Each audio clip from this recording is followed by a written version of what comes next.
Herkese merhaba, ben Şenol. Bu video ile sizlere her zaman hazırladığımız formatın dışına çıkarak biraz daha eğlenceli bir çalışmayı, yeni yıla da girdiğimiz bu zamanlarda farklı bir uygulama olması açısından bu yılbaşı ağacını nasıl yapabileceğinizi öğretmeye çalışacağım. Ama önce nasıl çalıştığına bir bakalım. Bunun için formüllere geliyorum ve şimdi hesapla diyorum.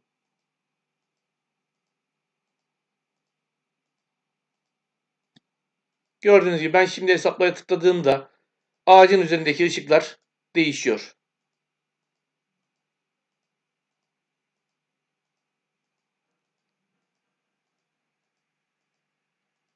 Şimdi yapım aşamasına geçebiliriz. Bunun için sayfa 2'ye gidiyorum ve ilk önce görünüme geliyorum ve şuradan yakınlaştırı 100'den 80 alıyorum.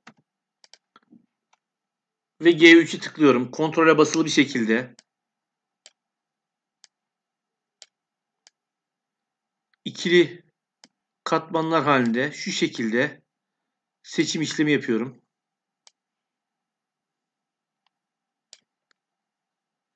Ve Shift eşittir S sayı üreti tıklıyorum.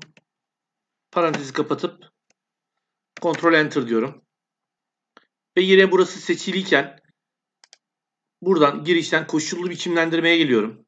Şuradan renk ölçeklerinden buradan istediğiniz yeşilleri seçebilirsiniz. Ben bunu seçeceğim.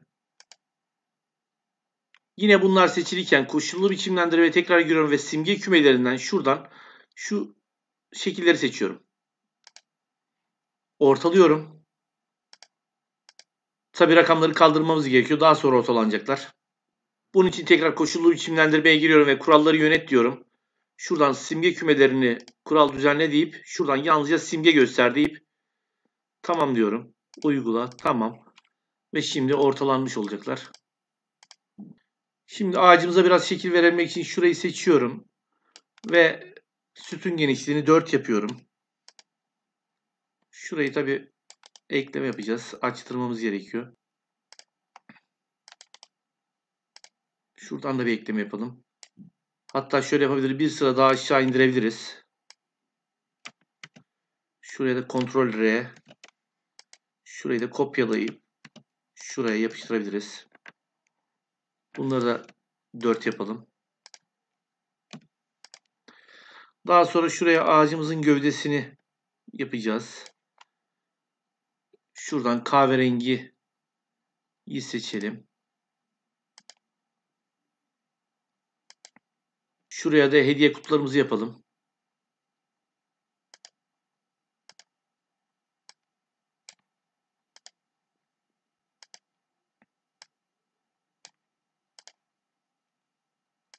Şunu alıp şuraya kopyalayalım.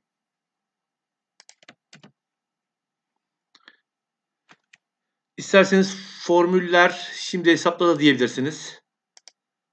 İsterseniz F9'a basıp aynı işlemi yaptırabilirsiniz. Şimdi ağacımızın tepesine şuradaki gibi yıldızı koyalım.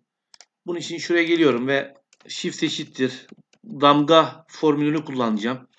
Bunun için nerede? Rastgele arada diyeceğim.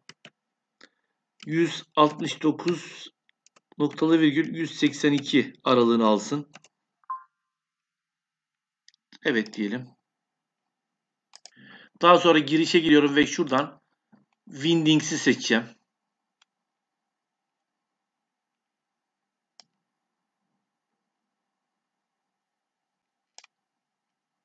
Şunu.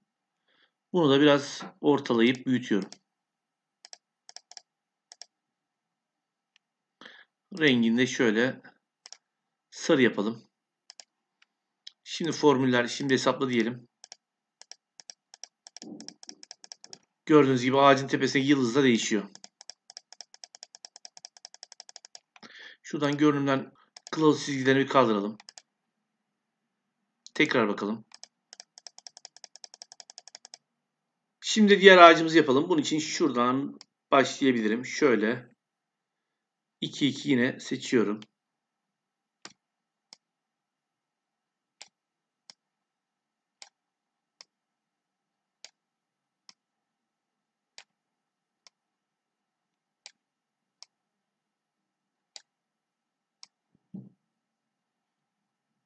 Shift eşittir yine sayı üret diyorum.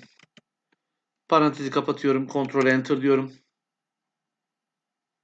Buradan bu sefer şunu yeşil yapacağım. Şöyle koyu yeşil. Şimdi burada yine koşullu biçimlendirmeye gelip simge kümelerinden şunları seçiyorum. Ağacımızın gövdesini yapalım.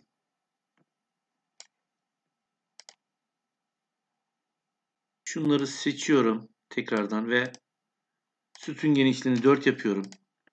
Yalnız şunu ayıralım şuradan şöyle.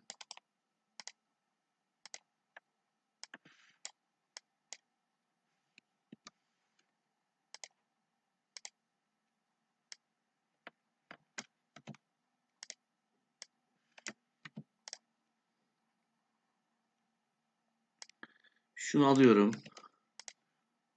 Şuraya rengini değiştirelim.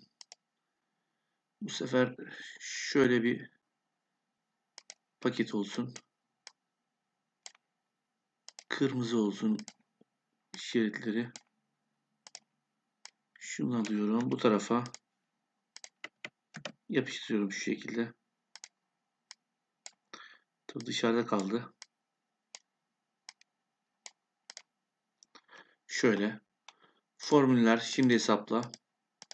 Tabii rakamları kaybetmemiz gerekiyor. Bunu da seçebilmek için tekrar şöyle yapacağız. Şuradan özel gite tıklıyorum ve sadece formülleri seçiyorum. Tabii hepsini seçti. Koşullu biçimlendirmeye geliyorum ve kuralları yönet diyorum. Bizim istediğimiz şimdi şu AC ile başlayan olacak. Yani şu. Şunu tıklıyorum.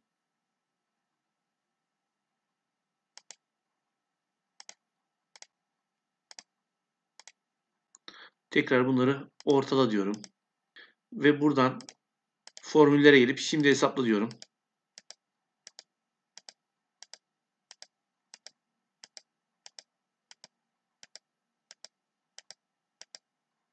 Yılbaşı ağacı ile ilgili anlatacaklarım bu kadar. Umarım videomu beğenmişsinizdir. Bundan sonraki videolarımı takip etmek ve öğrenmek isterseniz kanalıma üye olmanızı ve yeni videolarımdan haberdar olmanız için de bildirimleri açmanızı rica ediyorum. Şimdilik kendinize iyi bakın. Daha sonra tekrar görüşmek üzere.